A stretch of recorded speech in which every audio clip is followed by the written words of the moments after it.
మధ్య ఏది Israel, Iran మధ్య ఉద్రిక్తతలు భగ్గుమన్నటువంటి నేపథ్యంలో పశ్చిమాసియా మీద అయితే యుద్ధ మేఘాలు ఇంకా ఉరుముతానే ఉన్నాయి.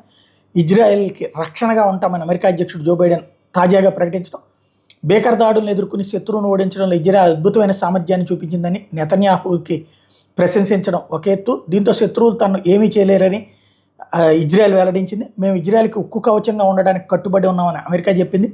ఇరాన్ ప్రయోగించిన అన్ని డ్రోన్లు క్షిపణులను కూల్చివేయడానికి సాయం చేశాం. మా సైనికులు అసాధారణ నైపుణ్యాలు ప్రదర్శించారు. భవిష్యత్తులో కూడా దీన్ని కొనసాగిస్తాం. ఈ దాడులు నేను ఖండిస్తున్నానని బైడెన్ చెప్పుకొచ్చారు. ఆ తర్వాత అంతకుముందే ఇజ్రాయెల్ ప్రధాని నెతన్యాహుతో టెలిఫోన్లో మాట్లాడారు. దీంతోపాటు G7 దేశాధినేతలతో కూడా బైడెన్ సంభాషించారు. తాజాగా వాళ్ళందరికీ కూడా పరిస్థితి వివరించారు. ఇరాన్ దాడి మీద సమన్వయంతో దౌత్య మార్గంలో స్పందించే అంశం మీద చర్చించారు. ఇజ్రాయెల్ నేతలతో తన బృంద సభ్యులు టచ్లో ఉంటారని చెప్పుకొచ్చారు. ఇరాన్ దాదాపు 300 డ్రోన్లు క్షిపణులను ప్రయోగించిందని ఇజ్రాయెల్ చెప్పుకొచ్చింది.